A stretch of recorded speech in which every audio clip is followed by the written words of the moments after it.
Welcome to the Ask Coach Mac podcast, where coaches from around the world get their strength and conditioning questions answered. What's up, guys? Rob McKeefery here, and welcome to episode number 6 of Ask Coach Mac. Thank you so much for joining me today. We have a great question from Chris. But before we get to that, I want to thank today's sponsor, Iron Grip. Iron Grip has been leading the way in free weight design and construction for over 20 years. I've put their plates, dumbbells, and bars in 3 different facilities, including my own garage where my family and I train. Please join me in thanking them for giving so much back to the strength and conditioning community by supporting things like Ask Coach Mac and the different conferences and clinics that they're a part of.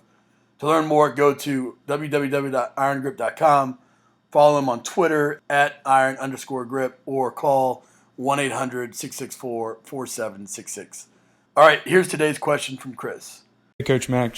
This is Chris Kemple. I'm a strength and conditioning coach for a private gym. There I work with high school athletes in the area as well as some of the high school teams in the area. Prior to this, I was in the Marine Corps for 6 years. My question is, in the resume, do I put my military experience? And if so, where should I put that? My other question is, do I put what sports teams I'm working with? If so, where do I put that in my resume? Thank you. Chris, thanks for your question, and thanks for your service. I know myself and everyone listening appreciates that as well. What Chris is referring to is, in my book, I wrote a chapter basically outlining what I think a strength and conditioning resume should look like.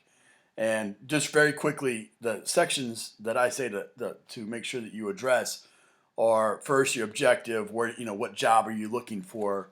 Sometimes there's multiple jobs at one location, so you want to really clearly define what you think you're qualified for, what you're looking for. Followed by your education, your certifications. I want to make sure that I know that I can hire you, that you're qualified. So without proper degree, proper certifications, that wouldn't happen. Then your coaching experience and related experience. You want to put what experience is specific to the job you're going to. And so experience would be, if you were going for a performance facility, that you were listing all the performance facilities that you'd gone to, that you'd worked for.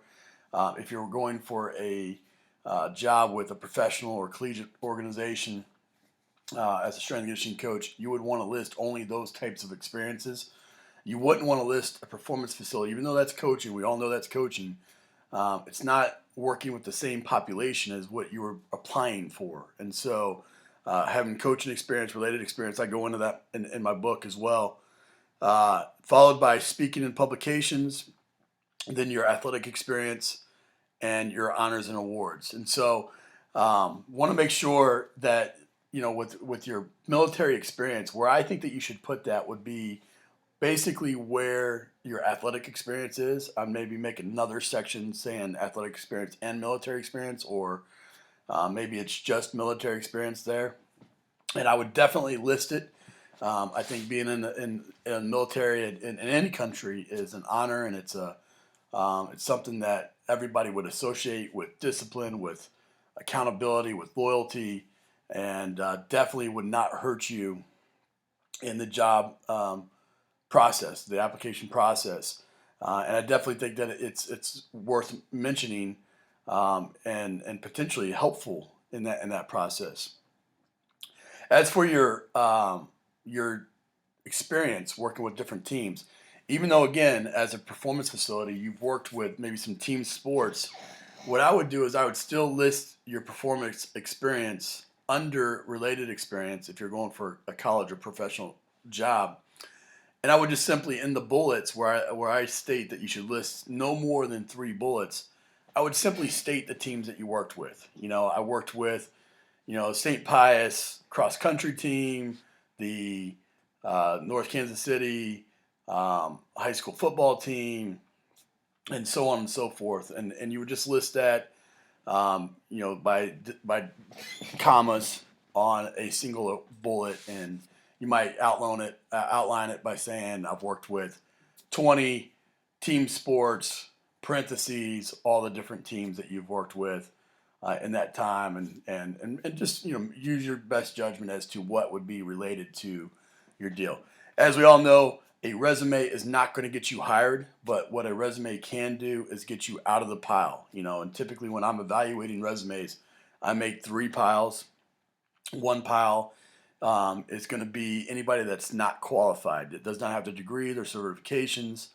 And typically at this point, I look for both certifications, the CSCCA and the NSCA, and then I typically look for a master's degree. And so the one pile would be they don't meet any of the certifications or they don't have college strength and conditioning experience was what I'm specifically looking for. The second pile would be that they have their bachelor's degree, maybe one of the certifications, and they have some experience. And then the third pile would be they have their master's degree and both certifications. And what you'll find is, typically I'll have a good pile of, over 500 plus resumes. And that one pile with the master's and the 2 certifications would be about 30. Well, 30 applicants to decipher down into one is quite a pool. That's a very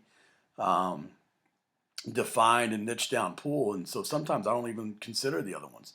But I do myself go through everybody and typically will pull out resumes that catch my eye. And so, having military experience on your resume would definitely catch my eye. I can't say that would be the only reason that I would hire somebody, but it's definitely something that is that's going to stand out to me. And so I would list those experiences where in the bullets, and I would make sure to put your military experience. Understand that a resume is not going to get you hired, but definitely can help you or can hurt you. And you want to make sure that it's buttoned up and a good representation of who you are. So, Chris, I hope that answers your question. Would love to hear what everyone else thinks. Use the hashtag AskCoachMac6 to continue the discussion over on Twitter. I want to encourage everyone else that if you have a question that you would like to potentially be featured on the show, head over to AskCoachMac.com. There you can leave a question by hitting the record button at the bottom of the page and simply speaking your question into the microphone, and I'll get that. And if it's something that I feel like the community would benefit from, would make sure to address it. So thanks so much. I appreciate you. And here's a quote to finish the day by an unknown author. If you don't sacrifice for what you want will be the sacrifice. Take care, guys, and I will see you in the next episode of Ask Coach Mac. Bye for now.